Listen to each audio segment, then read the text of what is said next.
Anniversaries are supposed to be milestones of love, proof that the vows once whispered still carry meaning, that two lives walking together is more than just a choice but a bond that grows stronger with time. For years, I had imagined this day with tenderness. I pictured a quiet dinner, laughter spilling between courses, a bouquet of flowers reminding me that I was still seen, still cherished, still loved. But life has a way of twisting expectations into lessons, and mine came on the very day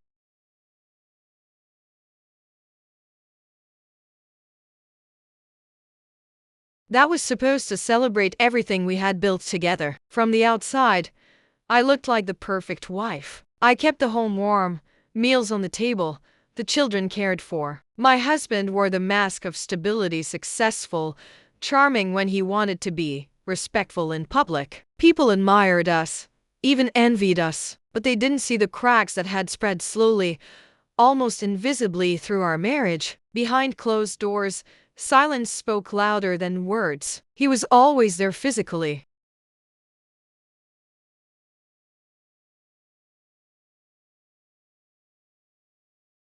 but emotionally he drifted further each year, like a boat cutting its anchor and floating beyond reach. I told myself it was just routine. Long marriages often lose their spark, don't they? At least, that's what I whispered to calm the ache. I ignored the empty dinners where his eyes stayed glued to his phone, the coldness of his touch when we brushed past each other in the hallway, the way he responded to my stories with distracted nods instead of real engagement. I kept excusing it all.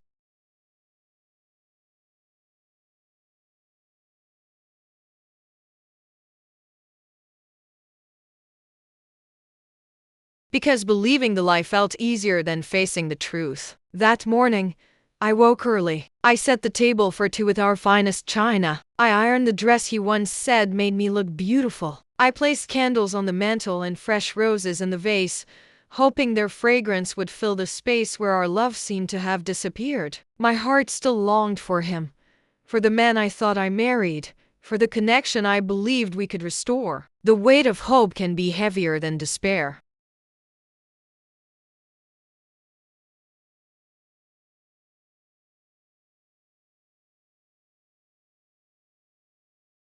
When he walked in that evening, he looked polished, too polished. His shirt crisp, cologne strong, his smile quick but shallow. He handed me a box neatly wrapped, a necklace, silver and delicate. I smiled, but deep down, I felt something hollow. Gifts can cover silence, but they cannot erase it. His eyes darted to his phone even as I thanked him. His laugh echoed, but his gaze was distant. And as I sat across from him, candles flickering between us, I wondered what happens when silence becomes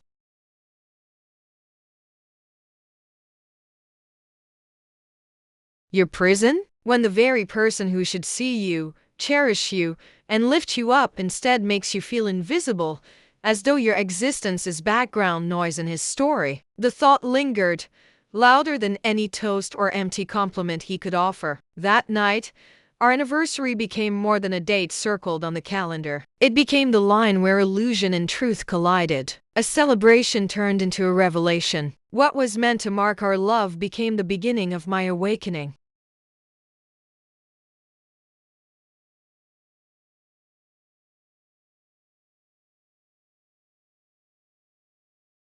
Because sometimes, the most dangerous betrayals don't come with shouting, slamming doors, or obvious lies. They come dressed as silence. They arrive cloaked in absence. They settle in the quiet spaces where love used to live. If you've ever felt invisible, like your voice didn't matter, hit like and subscribe. This story will resonate with you. And tell me in the comments, have you ever reached a turning point where you realized that what was meant to be a symbol of love actually became the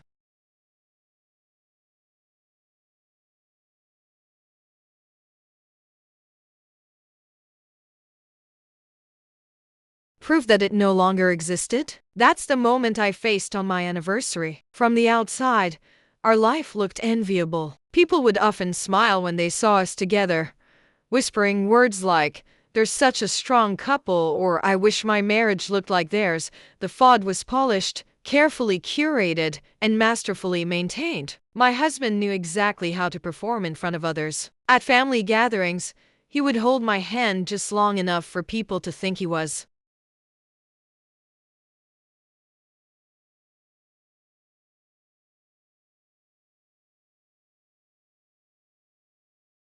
affectionate. At church, he'd lean in close to whisper something that looked tender but was nothing more than a reminder of how I should behave. At dinner parties, he'd laugh loudly, fill the room with charm, and brag about our family, as if he were the proudest man alive. Everyone admired him, and in their eyes, I was the lucky woman standing beside him. But behind the door of our home, the reality was entirely different. Silence was his favorite weapon, not the kind that comes from exhaustion.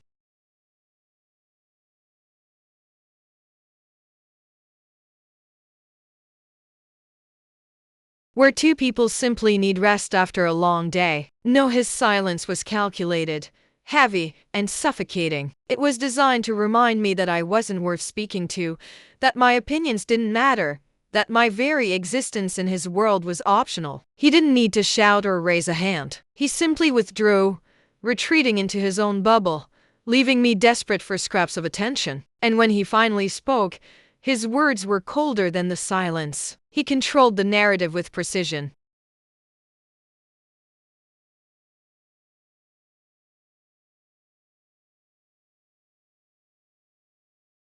If I ever hinted at dissatisfaction in public, his gaze alone was enough to silence me. That sharp look told me exactly what I could and could not say. Over time, I began to play my role like an actress in a play I hadn't auditioned for. I smiled at the right times, laughed at the jokes even when they cut too close to my wounds, and pretended I was content. Because what would people think if I revealed the truth? What would happen if they saw the cracks in our perfect facade? Our home itself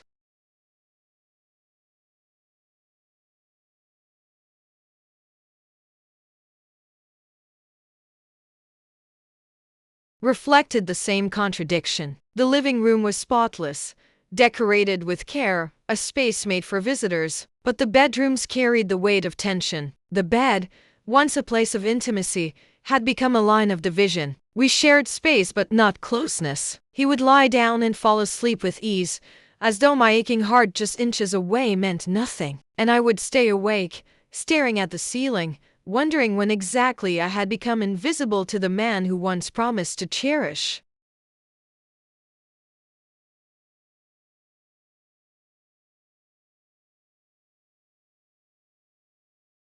me. The cruelest part wasn't just the neglect. It was the way he managed to make me doubt myself. He made me believe that maybe I was the problem, that maybe I asked for too much by wanting conversation, affection, or acknowledgement. He turned my needs into weaknesses, my longings into flaws, and because he still showed the world his polished version, I was left feeling as if I was the crazy one. How could anyone believe me if I told them what was happening behind closed doors? To everyone else,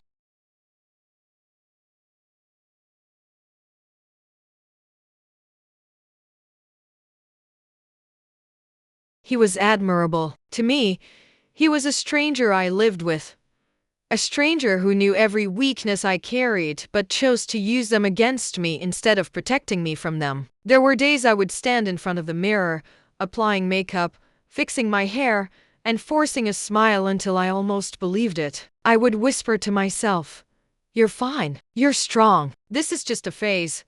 But deep inside, I knew it wasn't temporary. It was permanent. The silence wasn't an accident, it was a system. His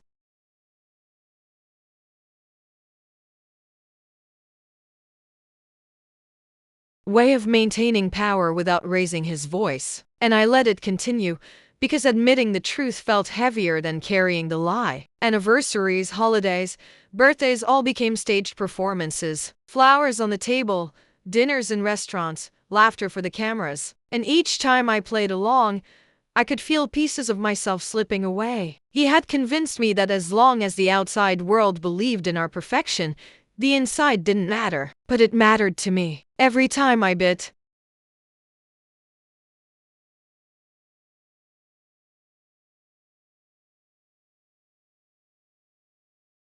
back my words, every time I held back tears, every time I walked into a room and realized he didn't even look up to notice me, it chipped away at my spirit. And so I stayed, year after year, inside this facade. Because leaving meant destroying the illusion everyone else believed in. Leaving meant admitting that my life wasn't what it seemed. And most terrifying of all, leaving meant facing the possibility that maybe I truly was nothing without him. That's how deeply he made me feel invisible. But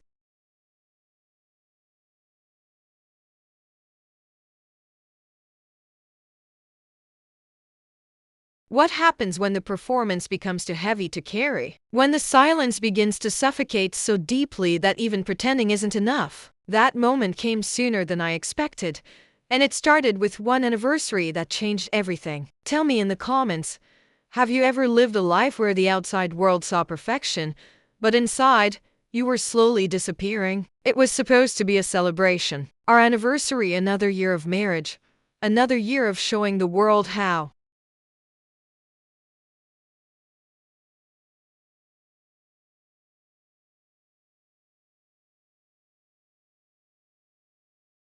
perfect we were. I had planned it carefully, even though deep inside I felt the emptiness. I decorated the table with candles, cooked his favorite meal, and wrapped a small gift I had chosen weeks before. My heart wasn't in it, but habit is powerful. I told myself, this is what wives do. You keep trying. When he walked in that evening, carrying a bag, I thought, for a moment, maybe this time would be different. Maybe he had planned something for me too. Maybe all the silences, all the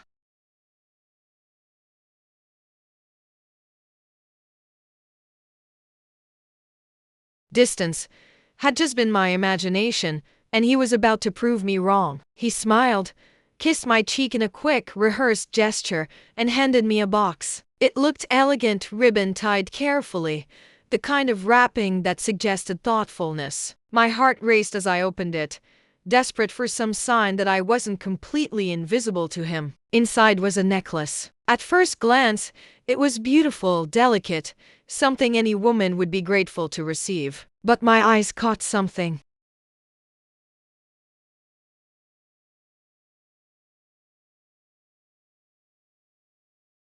strange. An engraving on the clasp, a single word, a name, and it wasn't mine. I stared at it, my heart pounding so loudly I could barely hear him say, "Do you like it?" I forced a smile, my hands trembling, my mind racing with questions I didn't dare voice in that moment. Whose name was this? Why would he give it to me? Was it a mistake? Or was this gift not meant for me at all? The room suddenly felt suffocating. The candles flickered, the food I had carefully prepared went untouched, and all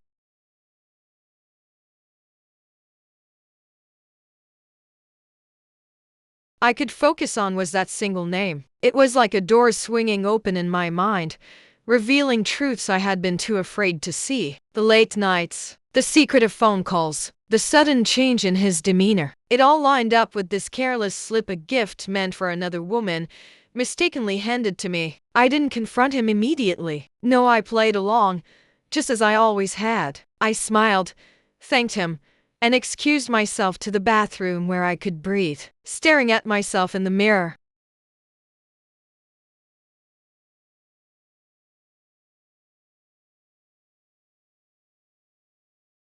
necklace in hand, I whispered, "This is it. This is the crack in the facade." I realized then that the silence wasn't just his way of controlling me, it was his way of hiding a double life. Later that night, when he fell asleep as if nothing had happened, I crept out of bed and checked the receipt tucked inside the box. My hands shook as I unfolded it, but the truth glared at me in black and white. 2 purchases, not one. 2 necklaces, the same style, engraved with 2 different names. Mine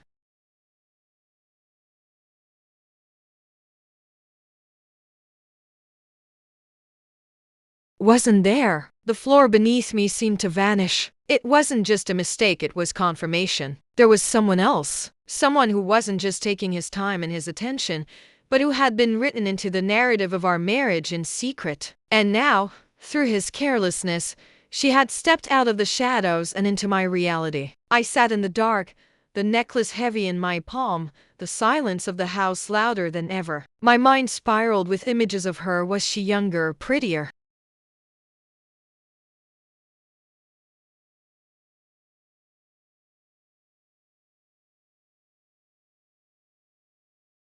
Everything he thought I wasn't? Did she know about me? Did she laugh at the thought of me setting the table while he promised her the same things he once promised me? The pain was sharp, but beneath it, something new stirred. Not just anger, not just betrayal, but clarity. For years I had convinced myself that silence was easier than confrontation, that pretending was safer than knowing. But now the truth had landed in my lap, and I couldn't unsee it. The anniversary that should have been a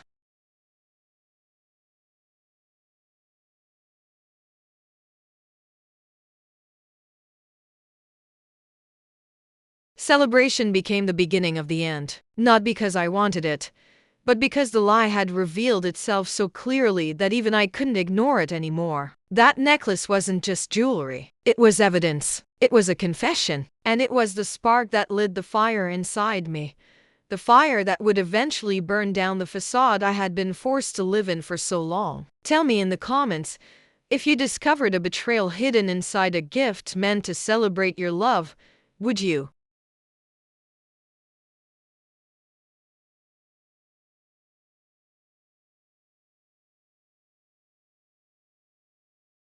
confront immediately or stay silent to gather proof? The necklace was just the beginning. Once the first thread of truth unraveled, the entire fabric of his lies started to fall apart. I couldn't ignore it anymore. Every instinct inside me screamed that there was more, and for the first time, I was ready to face it instead of burying it under silence. It started with his phone. He guarded it like it contained the secrets of the universe, carrying it everywhere, even to the bathroom. I had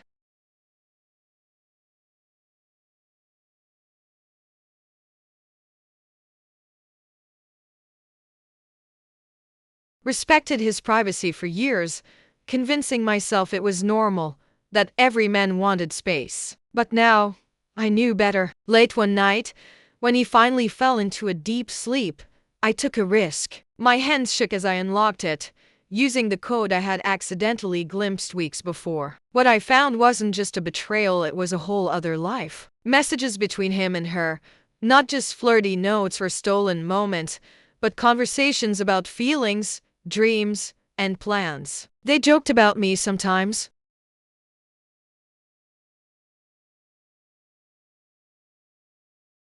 Cruelly, sometimes dismissively, like I was an obstacle instead of his wife. She asked when he would finally make a decision.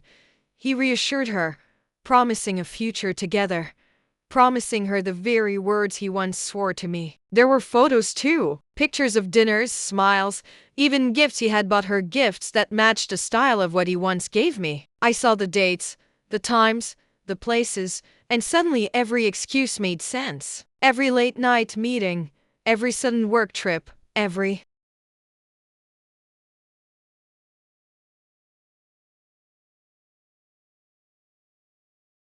shift in his mood. It was all for her. I sat there in the dark, my chest heavy, scrolling through months of evidence, years of my life rewritten in front of me. And the cruelest part, she wasn't some stranger. She was the teacher who smiled politely at me during parent meetings, who praised our daughter's progress, who stood close to me with an air of false kindness. She had been in my home, in my space, looking me in the eyes while secretly sharing the bed of my husband. The world spun. I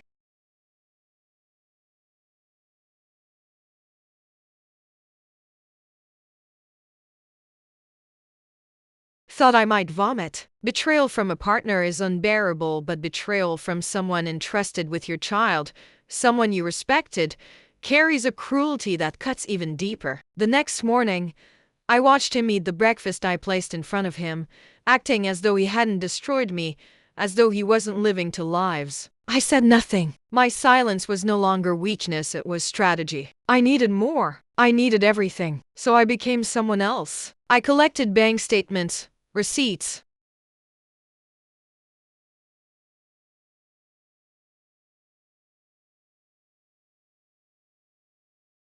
credit card bills. I noticed charges at restaurants I had never visited, hotels I had never stayed in. I found a hidden email account, one he thought I would never discover, where reservations were made, where flights were booked, where love letters filled the inbox. He wasn't careless, he was arrogant. He believed I would never look, that my silence would always shield him. But arrogance is dangerous, and the more I uncovered, the stronger I became. My heart still broke, but my spirit sharpened.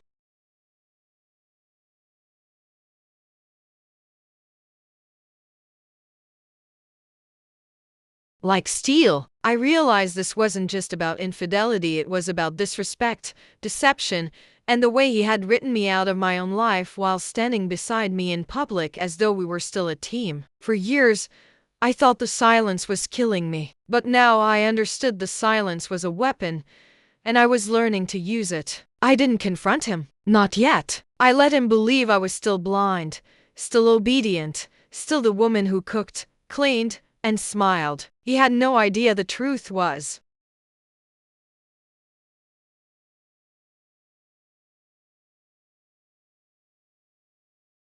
already in my hands. And while he slept soundly, dreaming of his other life, I began dreaming of mine. A life where I wasn't invisible. A life where I wasn't waiting for scraps of love or stolen attention. A life where his betrayal would no longer define me, but liberate me. The cracks in his lies had turned into full fractures, and soon, the entire facade would shatter. Tell me in the comments if you uncovered every hidden message, every photo, every receipt proving a betrayal. Would you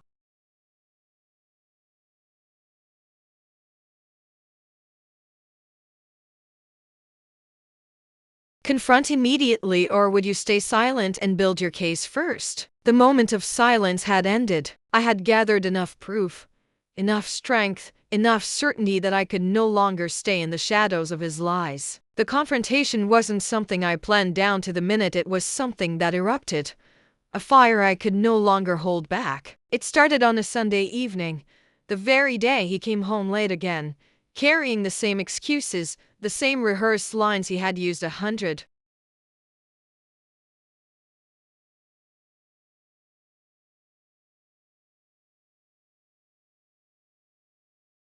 times before. He walked in with that calm smile, the one he wore whenever he wanted to pacify me without giving me any real answers. But this time, I wasn't the same woman who swallowed her doubts. This time, I had the truth in my hands. I waited until he sat down, loosened his tie, and reached for his dinner as though life was perfectly normal. My voice broke the silence. "Who is she?" He froze. The fork stopped halfway to his mouth. His eyes narrowed, then softened, then tried to harden.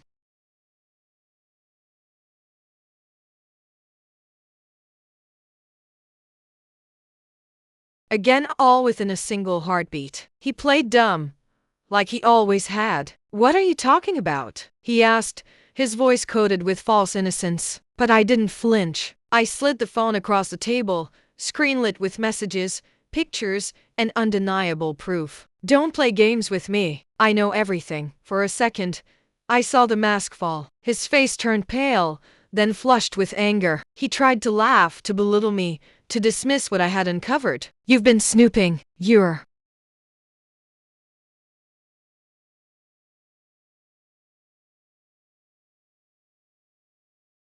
overreacting. It's nothing serious. Nothing serious." The word sliced deeper than the betrayal itself. To him, years of deceit, nights of lies, and a parallel life were nothing serious. He tried to gaslight me, to make me doubt the evidence I had burned into my memory. He leaned in, voice low, as if still trying to control me. "You'll ruin everything if you keep pushing this. Think of our family. Think of appearances." That was when I realized the confrontation wasn't about me begging for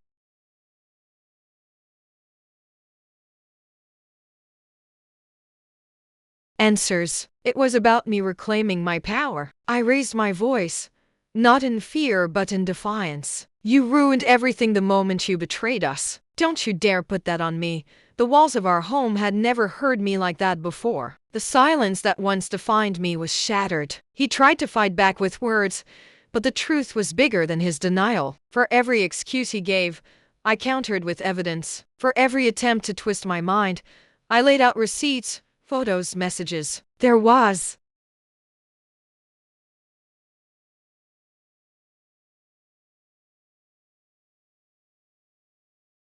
no way out, and he knew it. And then came the part I hadn't expected. She, the teacher, wasn't just his secret. She was his promise. He admitted under pressure that he had told her he loved her, that he planned to leave me eventually, but that he needed more time. My blood boiled. More time? He had stolen years from me already, years I could never get back. The fight wasn't just between a husband and wife anymore, it was between two worlds colliding. Our children asleep upstairs, unaware that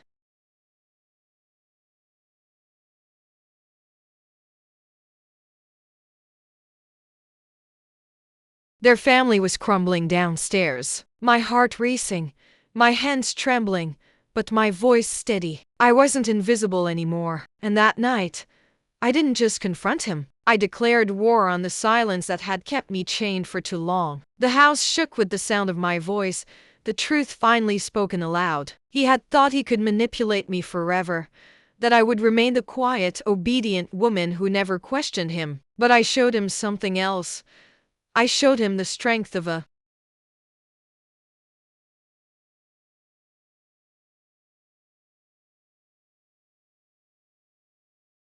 woman who had finally had enough. Tell me, if you were in my place, with the evidence in your hand and the lies burning in your chest, would you have confronted him right then and there, or would you have waited for the perfect moment to strike? After the confrontation, silence no longer lived in our home. What followed was chaos, raw, unfiltered, and impossible to hide. The walls that once held secrets now carried the echoes of shattered trust. He thought the storm would pass, that I would cry,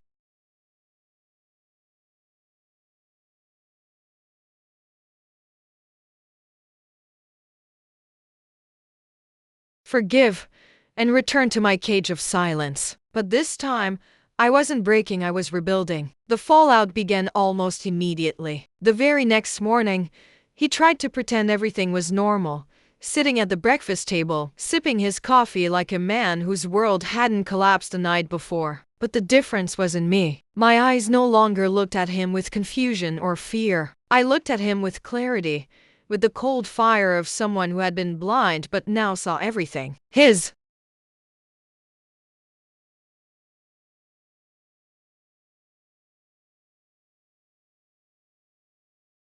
mask slipped faster now. Without my silence protecting him, he grew desperate. He alternated between begging and blaming, one moment pleading that he was just confused, the next accusing me of destroying the family by refusing to keep quiet. But I had learned the hardest truth.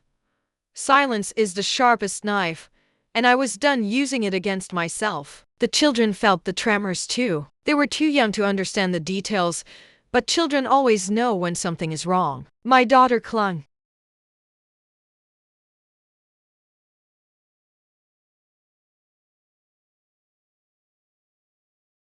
to me more tightly. My son avoided his father's eyes. They sensed the fracture, even if they couldn't name it. And it was in those small hands holding mine that I found the strength to keep going. Friends and neighbors began to whisper. In a community where everyone watches, it didn't take long for cracks in our image to show. He who had once been admired as a responsible, charming man started arriving late to church, avoiding gatherings, keeping his head low. The man who once fed on public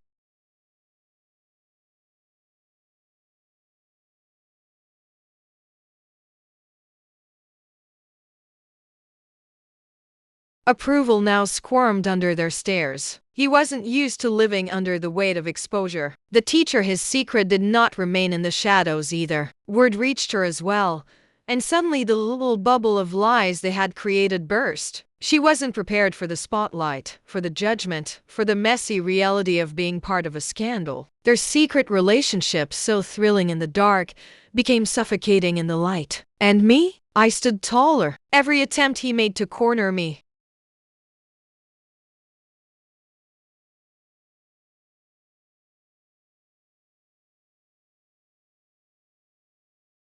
only fueled my resolve. I started to reach out to people I had once distanced myself from. Family, friends, even the very sisterhood of women in the community that had seemed like background figures in my life, they became my support. I wasn't alone anymore. Not because they hadn't been there before, but because I had finally chosen to let them in. The fallout was more than the destruction of our marriage. It was the collapse of the entire facade he had built. Bills revealed, money siphoned too.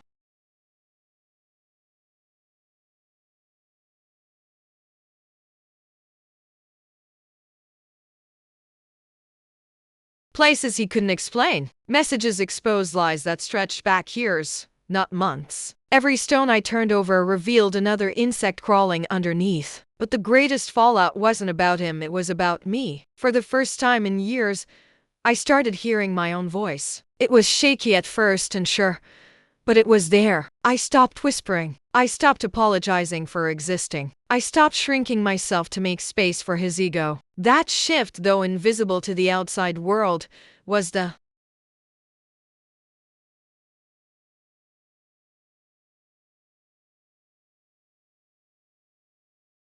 loudest rebellion I had ever staged. And he noticed. He noticed when I stopped flinching at his anger. He noticed when I stopped rushing to defend myself. He noticed when his control slipped through his fingers like water he could no longer hold. And that realization terrified him more than exposure, more than judgment, more than the possibility of losing his family. Because he wasn't just losing his wife, he was losing his victim. That was the fallout, the destruction of his power over me. And I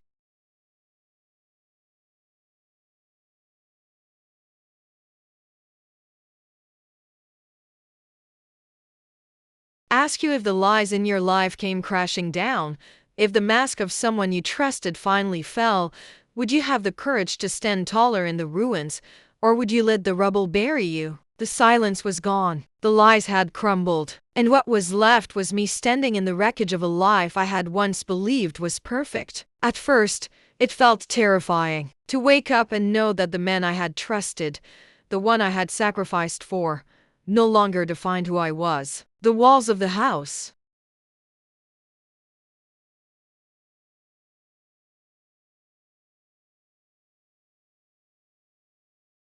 looked different. The pictures on the walls no longer told stories of love but of illusions. Yet in that space of brokenness, I felt something I hadn't in years: freedom. I started small. I allowed myself to breathe without fear that every sound in the house would spark his disapproval. I allowed myself to take up space, to move without apology. I began speaking louder, even laughing in ways I hadn't before. Each small act was like reclaiming a piece of myself that had been buried under years of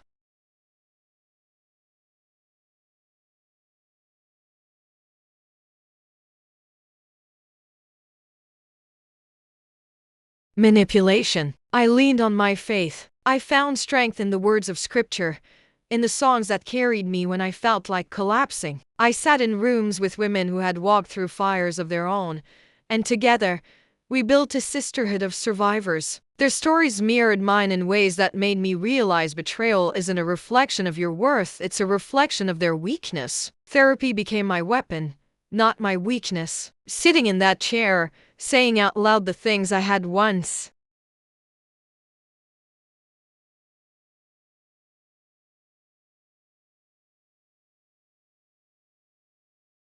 buried in silence, I found healing. I learned that being invisible wasn't about me, it was about how he needed me to be small so he could feel big. But I was done shrinking. I was done surrendering my voice. The children became my compass. Every time I felt weak, I remembered their eyes, the way they had watched me through the chaos. They needed to see me rise, not just survive. So, I showed them. I showed them a woman who could rebuild her life from the ground up, who could carry scars with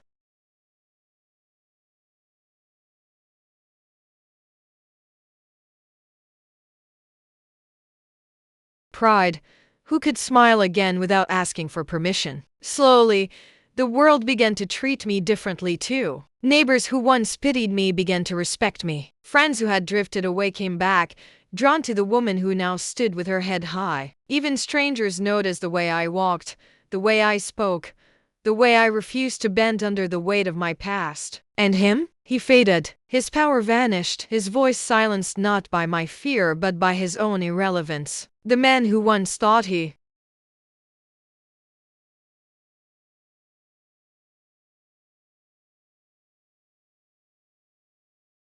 held my life in his hands now had no control. His betrayal became his downfall, and my silence became my story of strength. From broken to unbreakable, that was my journey. Not because I chose the pain, but because I refused to let the pain choose me. I stood taller, spoke louder, lived freer. The life I rebuilt was no longer a shadow of someone else's expectations, it was mine. And now I look at you, the one listening, the one who knows what it feels like to question your worth, to bury your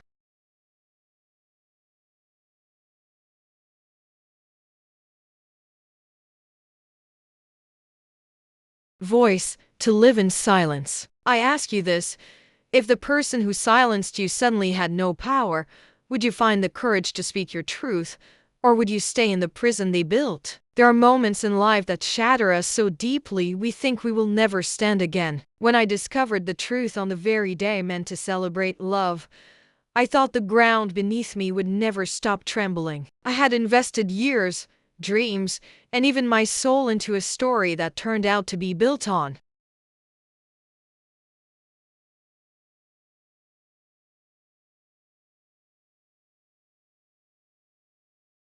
deception. But here is what I want you to hear clearly.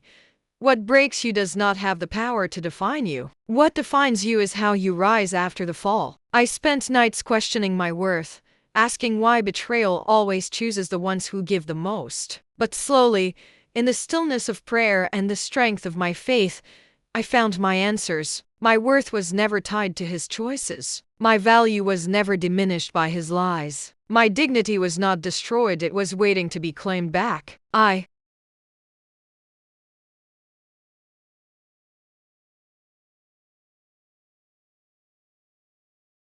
began to live as if every day was a testimony of survival. I walked taller, even when my heart still carried scars. I chose joy, not because life suddenly became easy, but because I refused to let pain dictate my story. With every step, I declared to myself and to the world, I am more than what was done to me. Friends, hear me, betrayal is not the end. It is a painful turning point, yes, but it can also be the beginning of your rebirth. The same tears that once felt like weakness became rivers,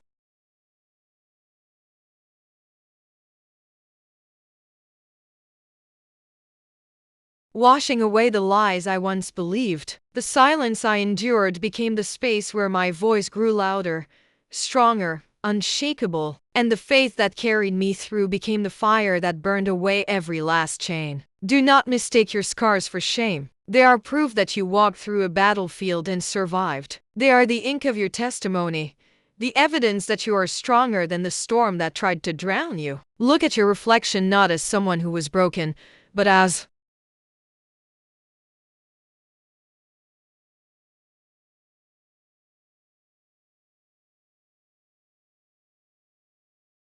someone who was chosen to rise. And remember this: people may strip away your illusions, but they cannot strip away your destiny. No betrayal can erase the purpose God has planted in your life. No deception can silence the voice that was always meant to roar. When the world thought I would stay in pieces, I learned to piece myself back together with something stronger than before: faith, resilience, and truth. If you're listening to me now, and you feel invisible, discarded, or betrayed, let my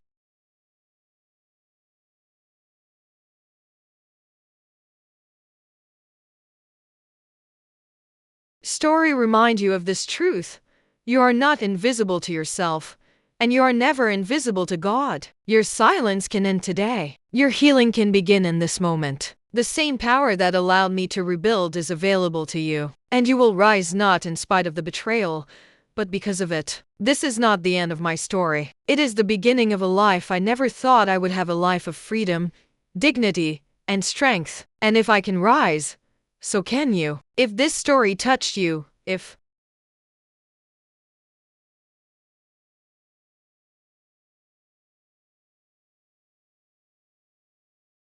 you've ever carried silence or betrayal in your own heart, hit like and subscribe. Every new story we share is a step toward healing, and your support makes this journey possible. And don't go far, our next story will take you even deeper into the unexpected twists of betrayal and resilience. You won't want to miss how a simple secret unraveled a lifetime of lies. What would you do if the truth came knocking when you least expected it? Stay tuned, because the answer might change everything.